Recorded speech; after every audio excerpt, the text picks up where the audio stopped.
ഞാൻ ദേ വീണ്ടും വന്നു. ഇവളെന്താണ് ഈ കുപ്പിയും വെള്ളമൊക്കെ ആയിട്ട് വരുന്നത്? പറഞ്ഞു തരാം. ചേച്ചി ഇനി കുറച്ച് നാളത്തേക്ക് നന്നാവാൻ വേണ്ടിയിട്ട് തീരുമാനിച്ചു. അപ്പൊ അതിനാണോ കുപ്പിയും വെള്ളമെന്ന് ചോദിച്ചാൽ അല്ല. എനിക്കിനി എക്സാംസ് ഒക്കെ വരാൻ പോവാണ്. അപ്പൊ ആദ്യം തൊട്ടുള്ളത് പൊടി തട്ടി എടുക്കണം. പക്ഷെ ഞാൻ ഇപ്പൊ പഠിക്കാൻ വേണ്ടിയിട്ട് പോവല്ല. പ്രീവിയസ് ഇയർ ക്വസ്റ്റ്യൻ പേപ്പേഴ്സ് ഒക്കെ നോക്കിയിട്ട് ഇമ്പോർട്ടൻറ്റ് ക്വസ്റ്റ്യൻസ് ഒക്കെ സോർട്ട് ഔട്ട് ചെയ്ത് വെക്കാൻ പോവാണ്.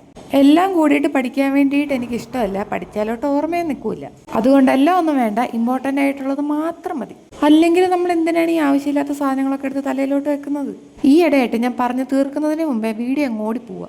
എന്തായാലും ഒരു പകുതി ദിവസം എടുത്ത് ഞാൻ ഇമ്പോർട്ടൻറ്റ് ക്വസ്റ്റ്യൻസ് ഒക്കെ സോർട്ട് ഔട്ട് ചെയ്ത് വെച്ചിട്ടുണ്ട്. ഇന്ന് ഞങ്ങൾക്ക് ഇഷ്ടമല്ലാത്ത എന്തോ ഒരു സംഭവമായിരുന്നു കഴിക്കാൻ വേണ്ടിയിട്ട്. അതുകൊണ്ട് ഞങ്ങൾ പതിവ് നൂഡിൽസ് ആണ് ഉണ്ടാക്കണത്. അത് ഇച്ചിരിമ്പോൾ മനസ്സിലായി കാണില്ല. പിന്നെ ഞാനൊരു ഫോർമാലിറ്റിക്ക് അങ്ങ് പറഞ്ഞു എന്ന് മാത്രം. ഞങ്ങളൊരു 10 മിനിറ്റത്തേക്ക് ഒരുമിച്ചിരുന്നാൽ മതി. ഒന്നും രണ്ടും പറഞ്ഞ് അങ്ങോട്ടും ഇങ്ങോട്ടും തോണ്ടാൻ വേണ്ടിയിട്ട് തുടങ്ങും. ഇവള് ചില സമയത്ത് ഒടുക്കത്തെ എക്സ്ട്രോവേർട്ടാണ്, എന്നാൽ മറ്റു ചില സമയത്ത് ഒടുക്കത്തെ നാണം കുണുങ്ങി. അല്ലെങ്കിൽ അവളുടെ തലയ്ക്ക് എന്തോ ഒരു തകരാറുണ്ട്. അതിൻ്റെയാണ് ഈ കാണിച്ചു കൂട്ടിക്കൊണ്ടിരിക്കണേ. ഇന്ന് അങ്ങോട്ടും ഇങ്ങോട്ടും വഴക്കുണ്ടാക്കിക്കൊണ്ടിരുന്നപ്പോൾ വെള്ളം ഒഴിച്ചത് ചെറുതായിട്ടൊന്ന് കൂടിപ്പോയി. പിന്നെ കുറേ നേരം എടുത്താണ് ഇതിനെ ഞാൻ ഈ ഒരു പരുവത്തിലോട്ടെങ്കിലും ആക്കിയെടുത്തത്. ബൈ ദ വേ, നമ്മുടെ കെറ്റിൽ മാറി. ഇത് പുതിയ കെറ്റില. നിങ്ങളത് ശ്രദ്ധിച്ചില്ലേ? ഇതൊക്കെ ശ്രദ്ധിക്കണ്ടേ? പിന്നെ ഞാൻ ഉണ്ടാക്കിയത് കൊണ്ട് പൊക്കി പറയാമെന്ന് വിചാരിക്കരുത്.